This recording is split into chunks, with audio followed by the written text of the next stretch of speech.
আমি 21 বছর গবেষণা করে বেদ পুরাণ রামায়ণ মহাভারত জেন্দাবেস্তা স্মৃতি শ্রুতি মনুসংহিতা শ্রীমৎ ভাগবত গীতা রাজভোগ কালীভোগ ছাড়াও অসংখ্য কিতাবাদি গবেষণা করে 44,441 খানা মন্ত্র পড়ে 30,000 মন্ত্র মুখস্থ করে দেখলাম তাদের ধর্মগ্রন্থে কোথাও নেই তার কোনো প্রমাণ। তাইলে 12 মাসে 13 পূজা করো কেন? পাইছো কই? দলিল কি? কয় জানি না। তো করো কেন? কয় বাপদাদাই করছে, পূর্বপুরুষ করছে, তাই করি। সহজ সোজা দলিল কি? কয় বাপদাদাই করছে তাই করি। আসলেও তাদের ধর্মগ্রন্থে 12 মাসে 13 জন খোদা মূর্তি পূজার কোনো দলিল নাই। বলেন কেমন নাই? আমিয়া এমনি মুসলমান হইনে আগেই কইছি 30,000 মন্ত্র মুখস্থ। এই 30,000 মন্ত্র কোরআনে হাকিমের 30 পারা, 114টি সূরা, 6,666 মতান্তরে 6,238 আয়াতের সঙ্গে হুবহু মিল আছে। কোরআনে হাকিমের প্রত্যেকটি আয়াতের সঙ্গে কয়েকশত মন্ত্র পাঠ করে শোনানোর যোগ্যতা আছে। এমিয়া শুধু তাই না, প্রত্যেকটা মন্ত্রের কিতাবের নাম, অধ্যায় নম্বর, পৃষ্ঠা নম্বর, শ্লোক নম্বর বলার মতো যোগ্যতা আল্লাহ তাআলা আমাকে দিয়েছে। এমনি মুসলমান হই নাই।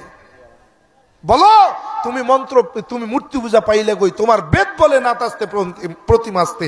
আমার সৃষ্টিকর্তার, আমি সৃষ্টিকর্তার কোনো আকার নাই, আকৃতি নাই, প্রতিমা নাই, প্রতিছবি নাই, প্রতিমূর্তি নাই। আমাকে ধরা যায় না, দেখা যায় না, ছোঁয়া যায় না। আমি লাল নীল হলুদ নাকি সবুজ তা অনুভব করা যায় নাকি? যায়? শুধু কি তাই? এতটুক বললাম না, আরো আছে, যান সামনে। বাবাই কয় বাবা কি বলতে চাও? আমি কি কিছুই বলতে চাই না।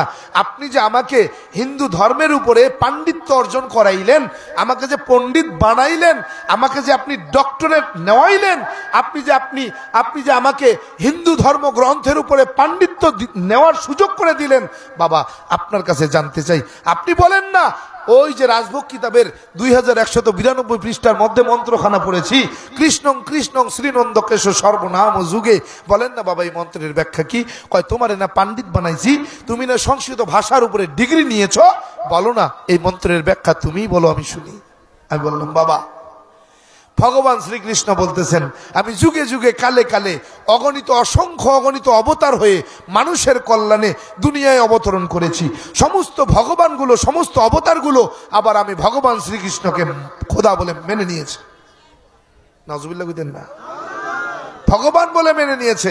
আমি বললাম বাবা ভগবান যদি ভগবান শ্রীকৃষ্ণকেই বলি, তাহলে ভগবানের গুণগুলো যদি শ্রীকৃষ্ণের ভিতরে থাকে আমি তাকে মানি। ভগবানের গুণ যদি সৃষ্টিকর্তার গুণ শ্রীকৃষ্ণের ভিতরে পাওয়া যায়, তাইলে হ্যাঁ আমি ভগবান শ্রীকৃষ্ণকে ভগবান মানি। আর যদি না পাওয়া যায় তাইলে আমি মানি না। যদি না পাওয়া যায় তাইলে কি? মানি না। প্রথম অধ্যায় প্রথম কথাই হলো একমেবা দ্বিতীয়ম। বলো সৃষ্টিকর্তা তো তুমি একজনকে বলো, একত্ব মনুপশ্চাৎ তত্র কমহ কশকা একত্ব মনুপশ্চাৎ। দুনিয়া